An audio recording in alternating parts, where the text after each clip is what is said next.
name is Shubhas. I will give you my full name later. Okay. I started my secondary school education at SMK Ibrahim Sungai, and then I completed my management foundation program at MMU Melaka. So during that moment in my life, my father was going through a huge financial crisis.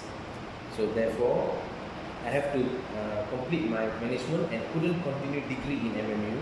So I was forced to come back to Sungai. And here I found a university called AIMS University, which is in Semeling. And they also offer business programs. So I did my business and marketing program at AIMS. So why I had to come back is another reason is my father decided to start a tuition center in Bandar Puteri Jaya, Sungai Petani. Running this business not because of the income, it was more to just prove to my father that I was not wrong on all whatever I suggested.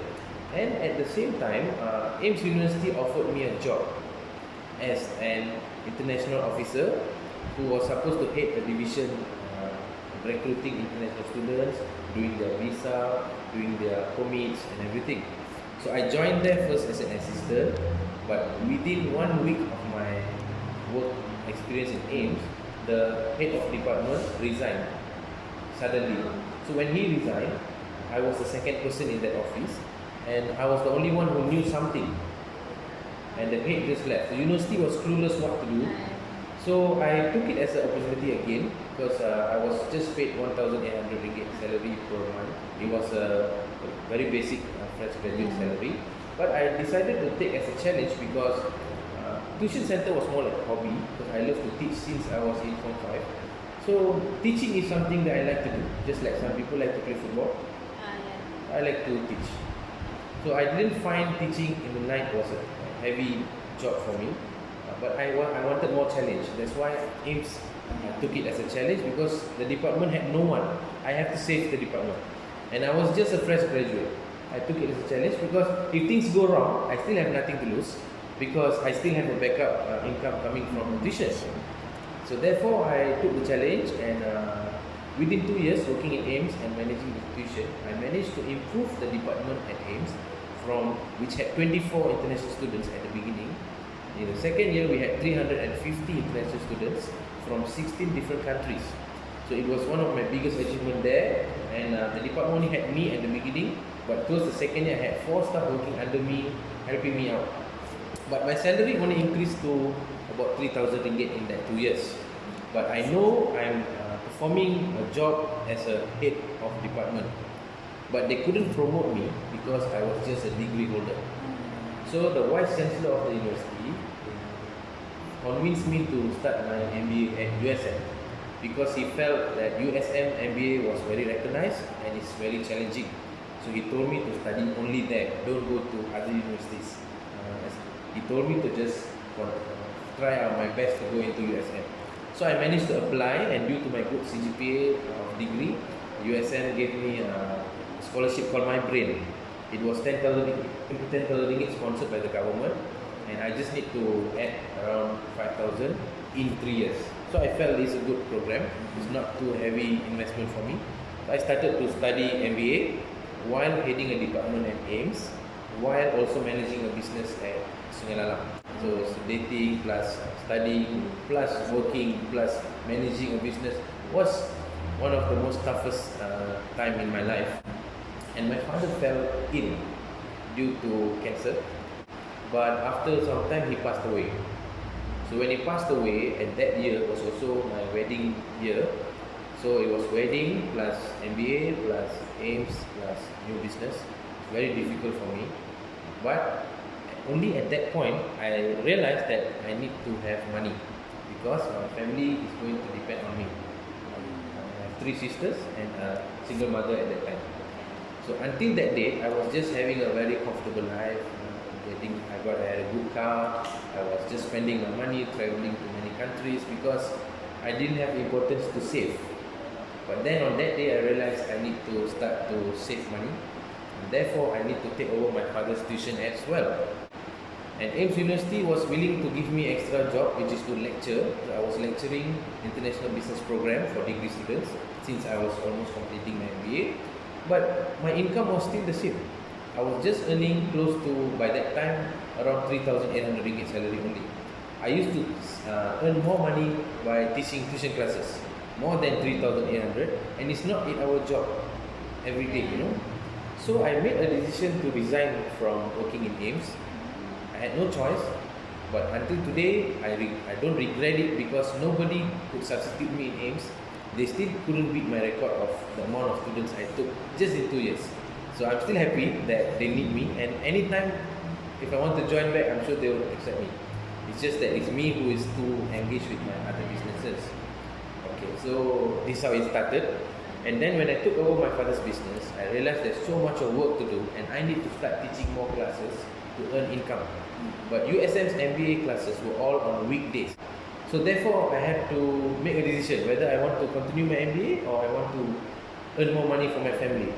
At that time, I was thinking, why do I need the MBA since I already resigned from AIMS, and the education is not going to help me in my career anymore at that time. So I decided to postpone my MBA program and start to focus on just 2 tuition centers. After that, I started to earn more money, and my wedding was over, and life was good. And but due to, you know, when you start business, people say that you may be flexible. If you work 8 to 5, you may be more free. But I don't think it's true, because when you are a businessman, you are the accountant, you are the HR, you are the everything. So maybe sometimes when I'm sleeping or even having my bath, I'm thinking about my work. So it's more like a 24 hours job, you know. I liked it because I was always a workaholic since before. My wife didn't like it. These are some of the negative implications of entrepreneurs, because you may not have enough time to spend with your family. People may not remember all this. When anybody wants to enter a business, they only think about the money that can be earned and the beautiful car and big house. But they never think about the sacrifice that the entrepreneurs need to do when it comes to friends and families. We may not be able to go for functions. So all this sacrifice was going on. I start to have less and less friends because everybody stopped calling me because they know I won't come. But I also was stuck because I need to support my family, and I was having a baby at that time. So it's quite a complicated thing. So what I did was, I decided that one day, what if education sector cannot pay me anymore? What if tuition center is told by the government that needs to be taken over by schools? I start to have this insecurity because I have invested everything I have in one basket. What if something goes wrong? That means I will be unemployed with nothing in my hand.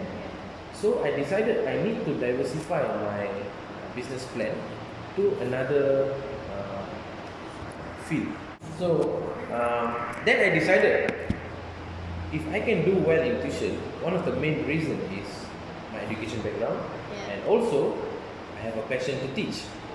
So I need to think of a new business that also I have passion, but it's not education anymore, because I wanted to diversify my income, and I had some savings by that time. So I decided to open a Western cafe, because in the place that I operate my business, there was no proper Western cafe. We didn't have a proper restaurant. So, but then again, most of my students are 90% Malays. And I also grew up with a lot of Malay friends since my school time, because I didn't go to Tamil school, I was at Sekolah Kebangsaan. So I'm so used to their way of lifestyle. In fact, I know a lot of religion things, maybe more than some Malays, because I'm so used to them. During fasting month, I also will fast with my friends just to support them. So I wanted the cafe also to be halal. And I was worried that if I'm the only owner of the cafe, some Malays may feel insecure to dine in a cafe owned by an Indian. But even though I'm really respecting the Malays, and I'm so used to the Malays. So I spoke to another person called Datuk Haji Kamaluddin. He's a good friend of mine from KL. He is an Indian Muslim, and he's a very successful businessman. Ever since my father passed away, he has been my advice point. Whenever I need some advice, he used to advise me. So I told him about my plan to open a restaurant, and I had about 150,000 of savings, and it wasn't enough to start a Western cafe because the investment needed at least 200,000. So he told me that to keep my 150, he told me that you just give me 100k and he will invest 100,000. So we will have 200,000 of investment, and he's willing to be partner with this company. And therefore, I have more confidence because he's the most Muslim person I know, because he's very pious, he prays, and then he's always talking about Islam and religion to me. So I know he's the best person to advise me on a restaurant which has Muslim customers. So from day one, ever since I opened Galaxy X Cafe, he has been my main advisor. But since he's in KL, he only comes here maybe 1 month once or 2 months once, because he trusts my management skill, he trusts my operating procedures that I create for the cafe. And of course, I didn't study F&B before this. I'm a business graduate and half MBA, because I didn't complete. But F&B is basically, you need to run a business just like any business, but I need someone to run the business inside the cafe. So I started to interview chefs, and of course when I say chef, you might be imagining a male chef, right? Mostly you see males are chef. But among all the male that I interviewed, there's one female who came to me. Her name is Siti Yushada. She was a gold medalist at Pertandingan Masakan Halal Malaysia. So she's someone really good. And definitely when she won a halal competition, I felt that, okay, this is something I like. Because maybe she can also be another advisor for me. And she told me that she worked in hotels and many restaurants before. But everybody feel that female or woman cannot be a great chef. They underestimate the females as a chef. But when I try her food, she really, to me, it was same level with what I eat in other countries and even big restaurants in Kuala Lumpur. She could make an international standard food. And she's in Sungai Petani Kedah. And I was asking, what are you doing here? With your knowledge, you can be, working in a bigger hotel or what. But she said her mother was not well. Her mother was ill, and she need to be with her mother. And she's the last child in the family. Everybody is away. So because of the mother sentiment, I felt very touched. Because I also have a mother, and I also had dreams to go outside. But due to my family, I'm stuck in Sungai Petani with many businesses. So I told myself I'm going to take her, and I gave her a share at the cafe as well. She didn't invest anything, just her knowledge. So until today, we are 3 hours, Dr. Haji and Chef Yushaya and me. So what I do for the cafe is basically the accounts, management, and then the operation. I set the policies, I set the rules, and I make sure everything that we do is following the halal standards, which I know many restaurants don't do. Because even my staff who work here are from other restaurants, and they used to tell me that I'm too strict on these halal matters. But to me, I feel that I don't want to do a business in a chincai way. I want to do it from my heart, and I want to make sure when a customer eats in my cafe, they are 100% confident that I will be giving them what I promised to deliver. So this is an example. There is this tea that you can drink in most nasi kandar and kedai tom yum. It's called Siamese red tea. Usually if you drink tea in certain Siamese restaurant, the tea is very red, merah-merah kan. So actually this tea is from Thailand, and this tea doesn't have a halal certification. So when my staff suggested me to use this tea because it's delicious, I rejected because it didn't have halal. And they told me lah, sir, teh saja. Apa yang saya nak pergi banyak, sir, semua restoran Melayu pun guna je. But I felt that no, I can't take the risk. I'm so sorry. So I told them to buy other teas and mix and match and create our own tea, and now it's going well. So that's how strict I am in this matter, because I don't want to disappoint my own Malay friends. I don't want them to feel that this Indian guy is just doing some chincai business, So I want to do it correct. Just like how I do my tuition business, just like how I did my job in AIMS, I do it from my heart. And I do my job, that's all. I don't have any magic. I just do my job well, sincerely, and it always gives me a return. In the Muslim there's one proverb, manjada wajada. When you do some effort, you will receive the rewards. That's what I believe. This is like karma, right? You do good things, you work hard, one day you get. So I believe in that. So the business has been started on 14th of April 2019. And for the first few months, it was very difficult because we still new and people didn't know.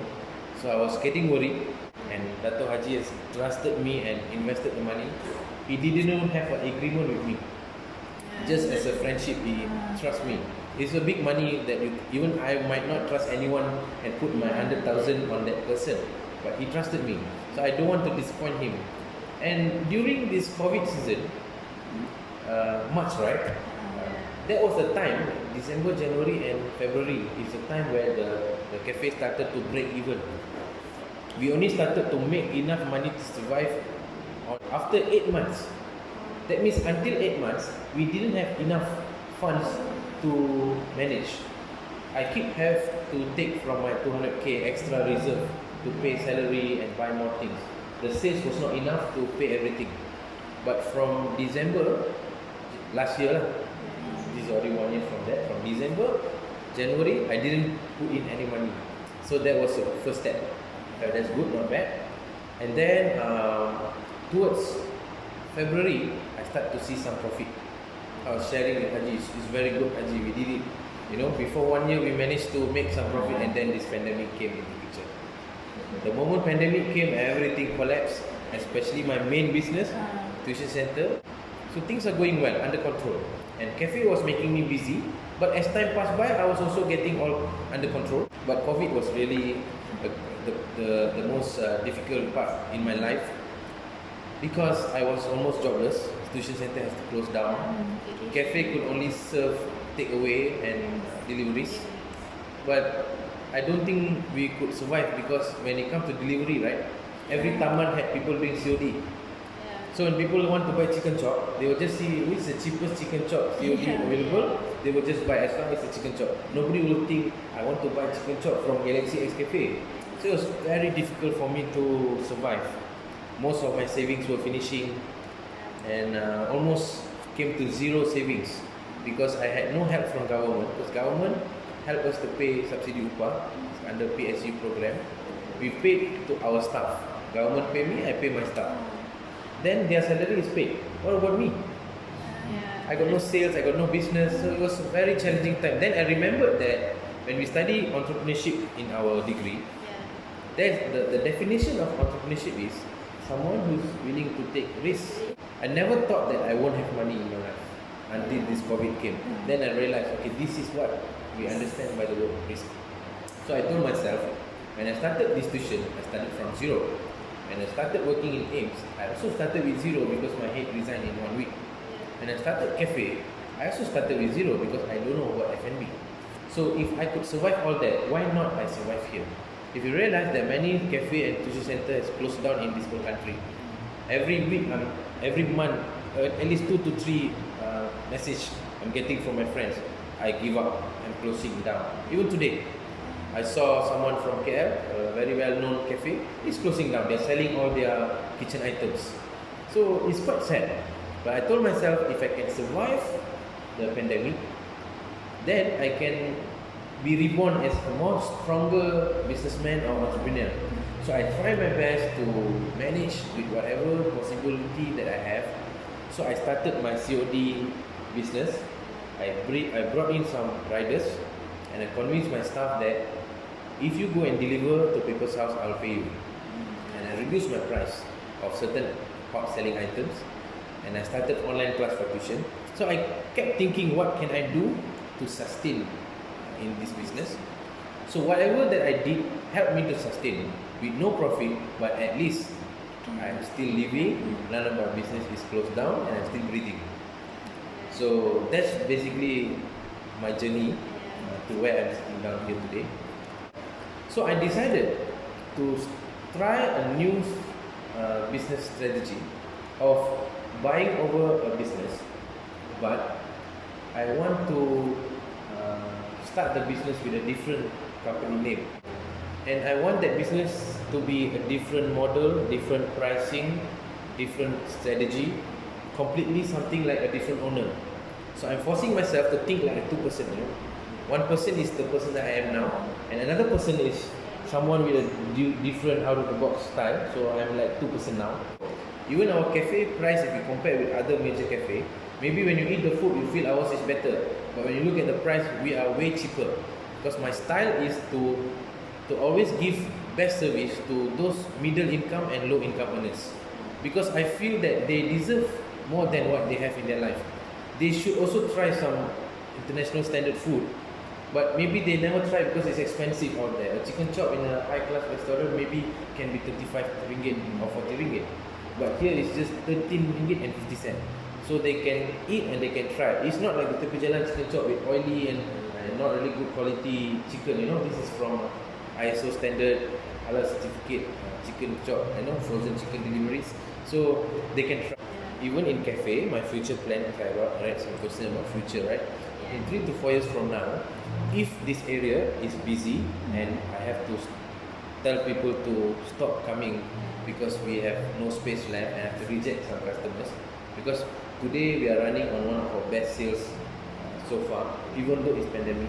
If I compare with last year December versus this year December, we are almost twice more powerful and more sales.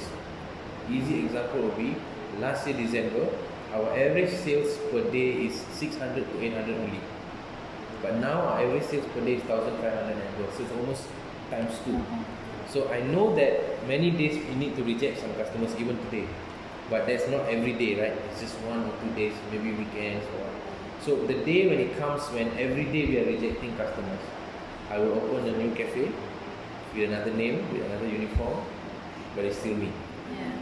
So I'm experimenting this program with tuition first. If it works, because it's less investment, I'm just taking over the new business with 12,000 ringgit. He's selling everything. It's quite a low investment, so I managed to take over, and he allowed me to pay on installment. So I think it's not so heavy for me. But cafe is going to be another 100,000 or 200, so maybe I need to wait. Or alternatively, I plan to open a cafe in Putrajaya because there is no proper cafe there. So I want to copy paste whatever we have here, because many of our customers here are coming from BPJ because my students. I also have 300 plus students there. They convince their parents and then they come, and then the parents tell their neighbors, and so I have a lot of Putrajaya market coming here. It's 30 minutes away. So if I open there, I know I can survive.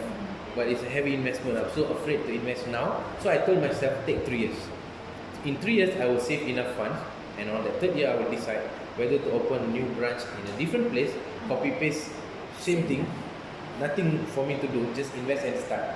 And some of the mistake I made here, I already learned, and I won't do it there. So I don't think it cost me 200,000. I can do it in less than that money. Or I will open a competitor here in Sungai Lalang itself to compete with myself. This is my future plan for the time being. Ideal reason why you chose, because I like it. I like to eat. If you see, I'm not so fit because I'm a foodie. So and nowadays, due to pandemic and all that stress, stress eating. So I've been stress eating a lot. And do you know, during the pandemic, tuition had to completely close, but cafe is still operating, right? To me, I took it as a golden opportunity to really understand how F&B works. I start to watch a lot of YouTube videos. Actually, YouTube is a great platform for anyone because you can search about anything in YouTube. And I listen to a lot of people's advice about cafe, and I made friends with all the main cafe owners in Sungai Petani, such as Big Mount Republic, Pellet Cafe, Oyster. So I try to also discuss with them. And there's another cafe in Alustar called Blackwood, which started from here. The owner is also a very close friend of mine. So I start to make a collaboration with them. Usually business won't talk to other business, but to me, I feel that I like competition, but I want it to be healthy. I don't like dirty competition, so I want to be their friends, and I want them to know I'm competing with them, but I'm also their friend.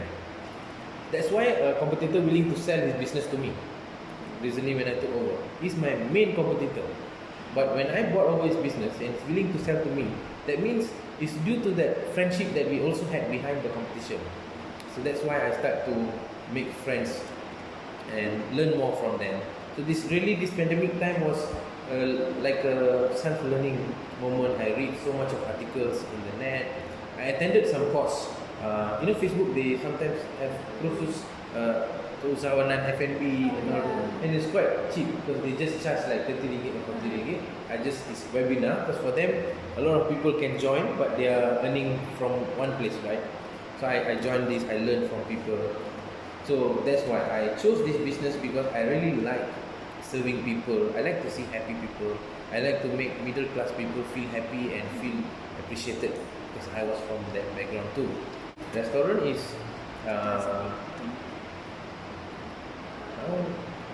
1.75 years, April 2019. And if this year, next year April is 2nd year, sorry, 2019.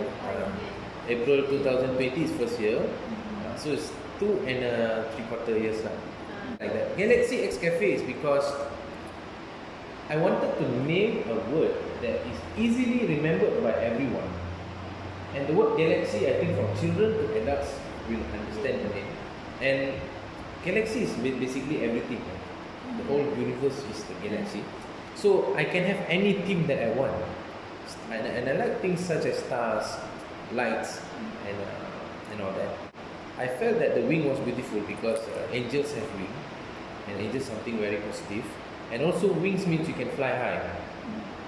Flying means you keep going up, and there's growth, and the graph is going up, right? But I made sure the galaxy had a G with fork and spoon and fork and knife and a wing. I made sure my trademark, all my friends will know.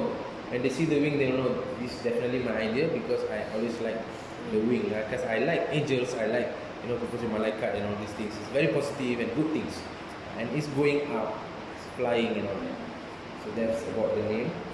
Menu here for cafe, we basically choose Western, but I always tell my chef that we need to localize the taste to what locals can like.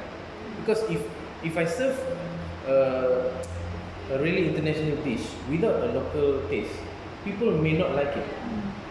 Here people like spicy food. So our spaghetti, we add some more spiciness inside. When we create some rice dish and even our burger, we always have spicy things inside.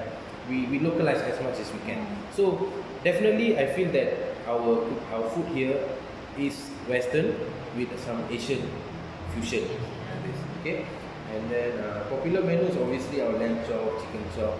I can't say which is popular because I make sure if any menu that people don't like, it won't be in the menu anymore. I only keep what people keep liking, and now almost 7 months since I finalized my menu, and I never change anything because everything is selling hot. There's no food that is not being sold. Every day we sell everything, and we're planning to launch some new menu because I realized ever since we launched nasi goreng chicken chop, it was one of the best sellers. When we just sell nasi goreng, it wasn't going well.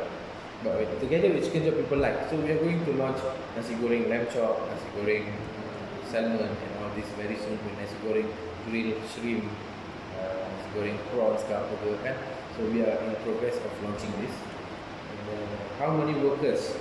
Okay, for the cafe we have 8 workers and 1 admin who's a degree in accounting. She's my PA. She helps me with most of my management. And then another 8 staff is including Chef Yus, who's heading the operation at the cafe. I am more like outside management. Dato' Haji is more like penasihat. He comes once in a while, meet all of us, give us advice and check if everything is good. And then what's special about the business makes it different from competitors, the price. We offer better quality food and no MSG and Ajinomoto and all this because it's unhealthy. We prepare our food fresh. Many restaurants, I want to name, they prepare their food earlier before the customer comes. And then when the customer comes, they just heat up the food and add some seasoning and serve. It's not wrong. This is one way. But those kind of restaurants have to do it that way because they must do fast. Their customers used to fast serving. Within 15 minutes, you can get all things that you order. It's impossible actually to cook everything in 15 minutes, but you can get it in most restaurants. But here, maybe our food may take 20 minutes. But I told my chef it's okay. As long as we serve healthy food without any preservatives and any additional of seasoning and all this. So when customer eat, they can know the difference because it's prepared fresh from the kitchen. And then, so I think it's special because our food is international standards, but very low price. So I give a lot of importance to looks and how they carry themselves, to my clubs, to my vision, to my cafe. Even though in the kitchen you might feel, when you work in the kitchen, nobody's going to see you. They're just going to eat your food. I still make sure I choose presentable people because I feel presentable people are clean because they take care of their looks. So they also take care of the plate. I feel like this.